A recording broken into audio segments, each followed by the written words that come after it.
सामाजिक व पत्रकारिता क्षेत्रातील कार्याची दखल ज्योती सदामते यांचा अहिल्यादेवी होळकर पुरस्काराने गौरव।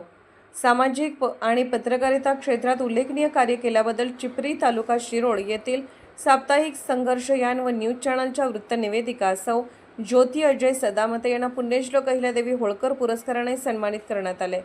स्वातंत्र्य दिनाचे औचित्य साधून शुक्रवारी 15 चिपरी ग्रामपंचायत कार्यालयात झालेल्या कार्यक्रमात सरपंच तथा प्रशासक सौ दीपिका परेट, ग्रामविकास अधिकारी रावसाहेब कोळी आणि पंचायत समिती सदस्य प्रवीण देसाई यांच्या हस्ते शाल श्रीफळ सन्मान चिन्ह देऊन त्यांचा गौरव करण्यात आला।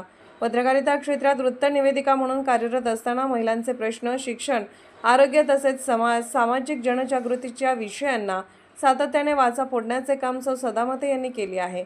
त्यांच्या या सामाजिक बांधिलकीची दखल घेत ग्रामपंचायतीने यावर्षीचा पुण्यश्लोक अहिल्यादेवी होळकर पुरस्कार त्यांना प्रदान केला। यावेळी ग्रामपंचायत सदस्य, ग्रामस्थ, जिल्हा परिषद शाळेचे विद्यार्थी, जिनगोंडा बाळगोंडा पाटील हायस्कूलचे विद्यार्थी, महिला बचत गटाच्या सदस्या तसेच नागरिक मोठ्या संख्येने उपस्थित होते। सन्मान प्रेरणादायी ज्योती सदामते। पुण्यश्लोक अहिल्यादेवी होळकर यांच्या नावाचा हा पुरस्कार माझ्यासाठी अत्यंत प्रेरणादायी आहे। हा सन्मान माझ्या कुटुंबाचा तसेच मला सहकार्य करणाऱ्या सर्वांचा आहे। यापुढेही सामाजिक बांधिलकी जपत कार्य करत राहीन असे सौ ज्योती सदामते यांनी सांगितले। ब्युरो रिपोर्ट SR News 24 चिपरी।